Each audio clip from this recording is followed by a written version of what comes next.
Folks, it's Fernando doing another video for the Modern Survivalist and replying here to a question that I have by, this is Pedro Uriarte, and he was asking in the previous video, Fernando, thanks for sharing. It has been a while since your last video. I was looking forward for a few comments regarding Brussels, Obama and Cuba, or what's going on in Argentina. Okay, those are like huge questions that each one, it's so much can be said about each one. So let's quickly, and here I have this from Domo, good points. I look forward to what you say regarding Argentina, Brussels, and Obama and Cuba. Okay, let's go one by one. The situation, Brussels, what can be said about it? The terrorist attack over there. It's such a complex, and I don't know, I'm not much of a, one of these secret plot or conspiracy theory kind of guy, but I always have the feeling that there's always so much more going on beyond what we see. On a more superficial level, you have a huge conflict in a region, and you have extremism, and you have to be careful regarding extremism, because it's not just Islamic extremism that you have, which is as dangerous as we all know, but you have extremism on several other levels. Political extremism, you have religious extremism, and you know what? I know for a fact that extremism is never good. There's no good extremism. Either way, whatever it is that you're involved in, whatever aspect of life that you are talking about, especially very passionate ones, extremism always ends up in very ugly results. So what can be said about that? I don't know. Just be as aware as you can possibly be, careful as you can possibly be, while still living your life, because at the end of the day, terrorism is about doing just that, installing terror in society, catching people's attention through fear. I think that if you let that get hold of your life in ways of you stop living because of that, or sometimes you read in forums that you shouldn't go into crowded areas anymore. Right, well, you're not going to be going to an airport anymore in your life. You're not going to be going to a concert, to a museum. You're not going to be going on holidays anymore because of terrorism. Just be I think that from a tactical perspective, in terms of where you actually live, yeah, I've always said, and I still believe that to be true, that maybe living in the most well-known, populated center areas, those landmarks where terrorists usually try to make a point, probably not the best place to be living in. Not just because of terrorism, but because of many other factors involved. Usually there's a little bit more of a problematic social situation going on. I like the idea of that midpoint between, being in a very small town, being in a large one, having a medium-sized town, not too close from one of these main capitals that are so symbolic in many ways. But other than that, what happens in Brussels, sucks. But it's not going to be the last one. Same thing, it's not going to be the last mass shooting that you have in the United States. All these problems are much more complex many times than what the mainstream media wants us to believe. All right, and that's why you usually become a little bit more suspicious regarding what's beyond that initial layer of what's being presented to us. I don't know. That's that's at least my opinion on it. Okay, what was the Brussels, Obama, and Cuba?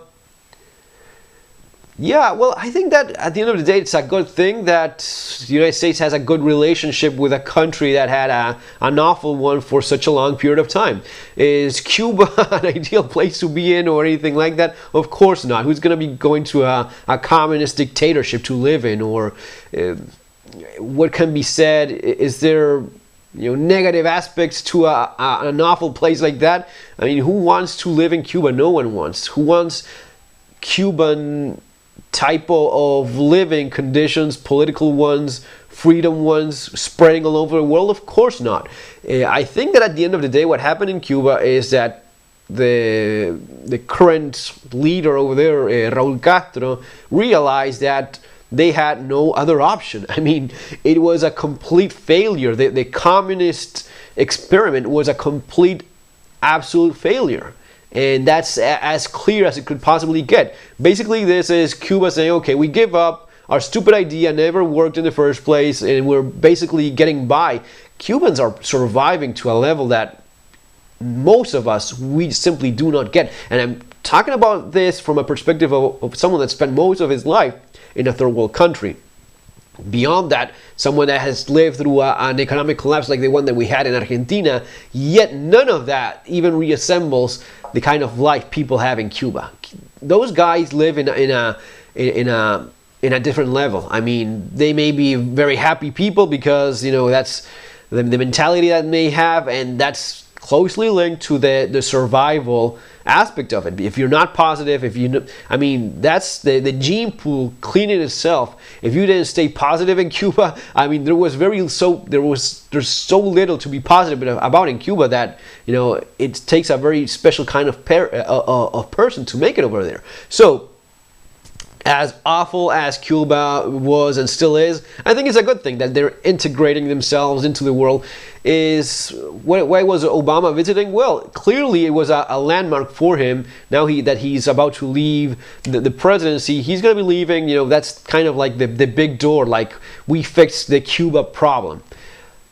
I don't know if he fixed anything. I think that Cuba simply gave up on their stupid idea of having a communist regime detached from planet Earth, which never made any sense. So, possibly it's going to be having a period of good economic growth in Cuba now that it's, you know, opening itself to the world and more possibilities. Now the problem that you will have in Cuba, and this is trying to, you know, looking into the glass crystal ball thing here, is Cuba is obviously extremely corrupt, and that's going to be a problem for years and years to come.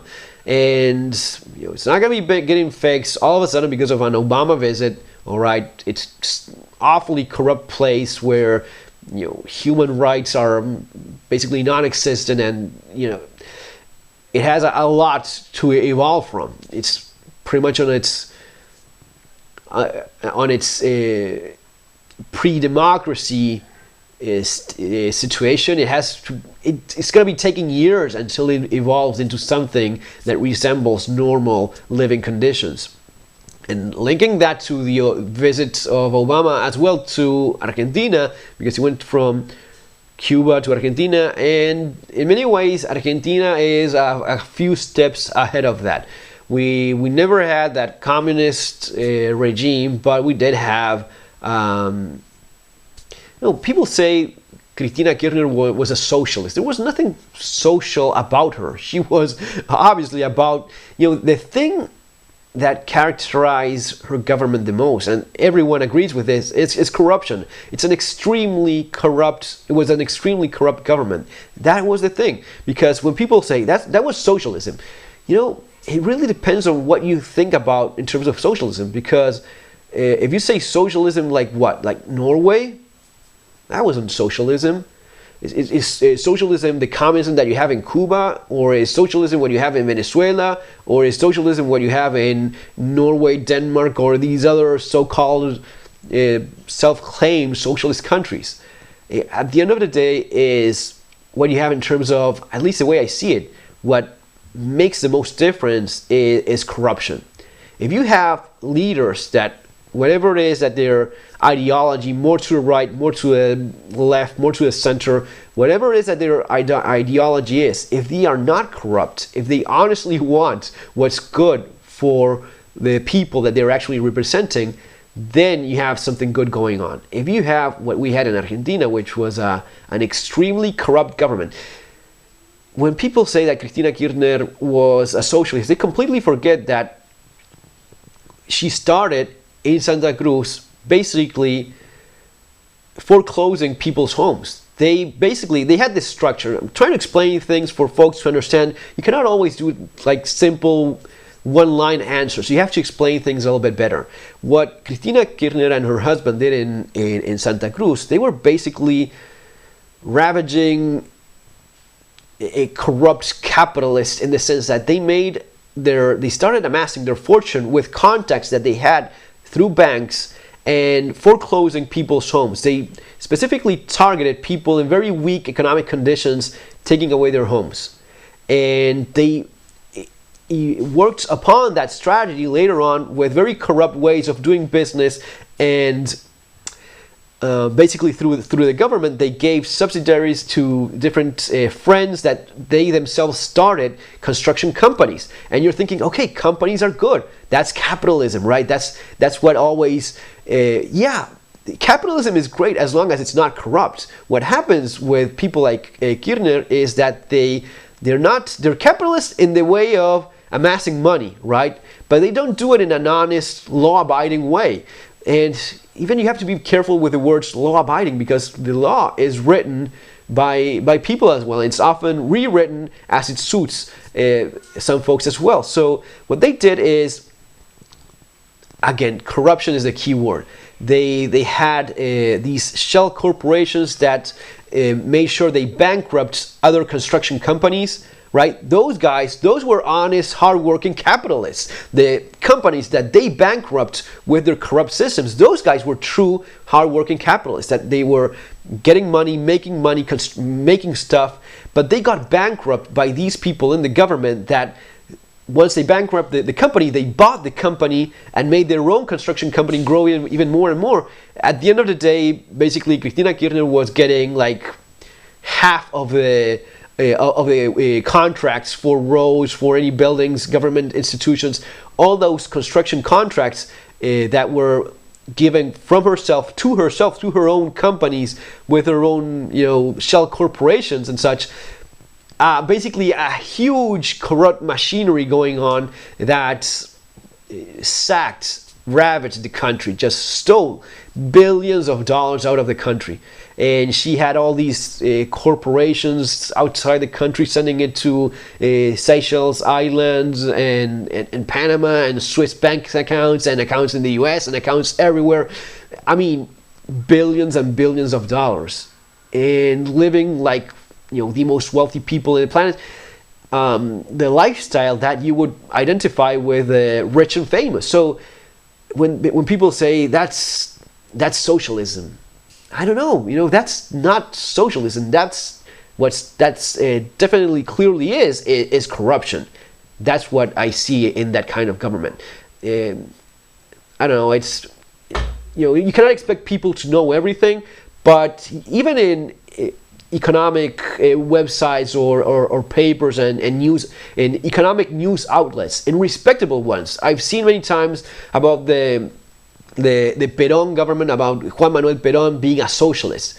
Perón was, again, a corrupt person, a corrupt dictator, not a social. He was in fact very conservative regarding most of his views, and he was very friendly towards capitalists, as long as those capitalists were along with him in his corrupt, greedy theme going on, right? If you had a car building company, if you had any corporation, anything that you wanted settled in Argentina, Perón was okay with that. He had no problem with that. So in that regard, that wasn't exactly a very socialist, communist, or left-leaning wing. Perón was in many of those ways, and especially when it comes, again, corruption, the way in which, when it comes to making themselves extremely rich, they are the most capitalist, most right-leaning kind of people. When it comes to what they actually say in the speeches and all that bullshit, they are very left-leaning people. They are, we are for the poor, we are there for the poor. They just vomit this bullshit all the time about how they represent the poor, and you're watching them literally standing there with hundreds of thousands of dollars in jewelry, in clothes, and they live that kind of life. So, and there's nothing wrong with that. In case you're wondering, what am I, a communist, a socialist? Is Fernando a communist, a socialist? If I had to define myself politically in that regard, I'm mostly a center type of person. I think that at the end of the day, basically, the core about politics should be about transparency, honesty, and lack of corruption. The least corruption and I'm not inventing anything new here. If you look if you study this kind of stuff and you see which countries work and which don't, which countries have the better quality of life for people in general, there's several factors involved. One of the key aspects is always corruption. The least corrupt countries have some of the best standards of living for people. There's no accident there, there's no mistake there. You can have a ruthless dictator, you can have a ruthless capitalist dictator as well. It really makes no difference. People are going to be suffering either way. When you have transparent, honest governments, and usually you see that these are more of a center type of mentality, taking from people of different sides of politics or from different political backgrounds, but at the end of the day, people that want to work hard so as to progress and make that country better, usually that's what works well. And this takes us to what Mauricio Macri is doing. Macri, the new president of Argentina, which mostly people are very happy with, I am pretty hopeful about it. I think that, if I could have placed a guy, one of the candidates as a president, I would have gone for Macri myself. Macri is described as a center-right conservative politician. He's a billionaire. He's very rich, but he's not Trump rich. All right, he's not that kind of. First of all, he's not Trump stupid, which is extremely important. He doesn't say the kind of idiotic statements that Trump does. He's actually an engineer, well-educated, smart person that expresses himself well, and at least his ideas, what he's saying, makes sense and makes for a country that has no. He says that he has a zero tolerance policy for corruption. Great, that's what we desperately need in Argentina, and a market-driven mentality, but an honest one. That means that all these corrupt institutions, or hopefully all these corrupt, many times hedge funds as well, that they make money out of misery of people. These are, folks, the vulture funds, famously known. These guys make money out of misery. All right, there's really no two ways to look at it. If you make money out of bankrupting a country, may that be Argentina, Peru, Nigeria, or whatever other corrupt place it is, you are part of the problem. You're not definitely part of the solution. So if you have corporations, companies, businesses that want to make money honestly, all right, and many times you have to realize making money honestly also involves a risk of losing money. That's what capitalism at the end of the day is about. You make money, but you also risk losing it. One of the key aspects to look at it, if you have groups, organizations, corporations that always make money, never lose money, whenever they go bankrupt, they have to be bailed out in a very socialist way, that's not really capitalism, at least not as it was originally intended. That's actually simply corruption, taking from left and right capitalism and socialism or communism, depending on whatever it is that they're needing at that point, so as to make themselves as rich as they possibly can. So going back to Macri, what he's saying makes sense, at least to most people it does. I don't know anyone sane that doesn't like what Macri is saying in terms of eliminating corruption, businesses, honest business, honest small, medium companies growing, and making a safe political and legal climate for more investments to come from abroad.